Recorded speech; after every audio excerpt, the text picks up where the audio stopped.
Okay, so since you already told us that this video would be played in the front of class, I'm gonna go ahead and give myself time to go ahead and step out of class because I don't like my voice being played back to me. It just be sounding so like, ugh. So yeah, but today I decided to interview Chester, which is a 62-year-old mechanic. Kanisha is a 34-year-old commercial real estate agent, and Tiffany, which is a 54-year-old woman who works as a self-employed entrepreneur. So with these 3 different interviews, it brought a different perspective and it taught me different lessons with each person. With Chester, I decided to interview him because I also wanted to work on cars. I loved everything about a car, except when I actually started working on a car. I see how much patience you have to have for it, and it was like, oof. And if you know me, I have the patience of a mustard seed, which is kind of non-existent. It's about this small, and yeah, it gets me in a lot of trouble. So when I was interviewing him, I made sure to ask a lot of questions surrounding patience and how he maintained that patience. And one thing he told me was he'd been rushing for 30 years of his life, and all that rushing did nothing but get him into trouble. So when he actually took the time to step back and see things from different perspectives, see things from different angles, it led him into, better results, because he wasn't no longer just looking for the result and looking for solutions. He was actually trying to deeply and thoroughly understand what was going on. He also said patience is not about just waiting for things. It's about being calm when you're waiting. So even though I will wait, I'm always, okay, so when is it coming? Is it right now? Is it going to happen tomorrow? Like, can we go? It was always an anxiousness that attached to that waiting. It was never just I'm waiting and I'm okay with it.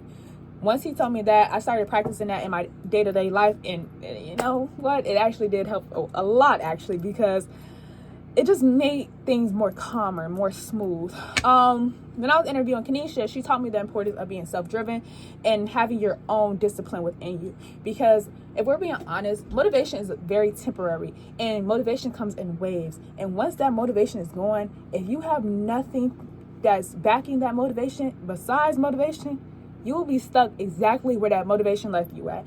Versus you have that discipline. No amount of excuses you can tell yourself, because us as people, we tell ourselves excuses after excuses, and we give ourselves a lot of leeway because we don't want to hurt our own feelings. Why would you?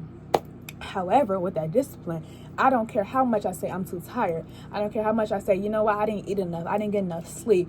I'm kind of hungry. None of that matters, because I said I'm going to do something, and I'm going to do something because I have that discipline now that's backing me, instead of only relying off of motivation. Because like I said, motivation is ultimately useless if you don't have that discipline attached to it.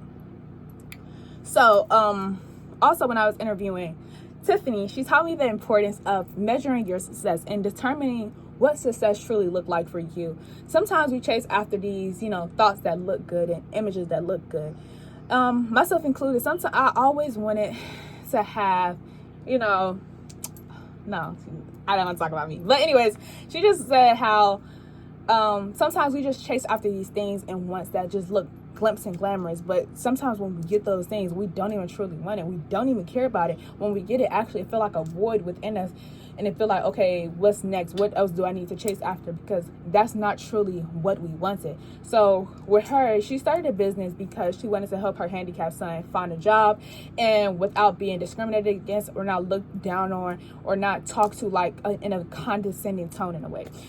So her success was finding that job and putting him in a place to where he's comfortable in life. And although her business is not like this big corporation, and it's not even a brick and mortar type of establishment, however, it's enough for her to hit her goal, which was to find her handicapped son a job. That was her success, and once she hit that, she was content and she was okay. She didn't mind if the business grew. Well, everybody wants their business to grow, but that wasn't her goal. That wasn't her hunger. Her hunger was to help her son, and she fed that, and she was content with it. Sometimes we lust after these things that we truly don't even want, and truly probably wouldn't make us happy, but it has that, the spark was attached to it. So it's like, yes, I do want that. I do want that new car. I do want that, that big old house. But reality, what you gonna do with all that space? You know what I mean? So she's taught me the importance of finding out what success truly means to you, finding out what levels and how you want. Okay, I think I'm losing it. But anyways, with these 3 interviews, it basically taught me the importance of patience, the importance of discipline and the importance of measuring your success to how you want it and not how other people want it. Don't live your life based off what other people think is okay and is acceptable, because you only get one life. You only going to the ground with just you. So make sure when you lay down and take your last breath, you're happy with who you decided to be. And make sure when you are doing these steps to, you know, chase after your goals, make sure these steps are aligning with those goals. Your everyday life should look like how you want the overall picture to be. So yeah, thank you for watching my video. That's the end of this, I guess.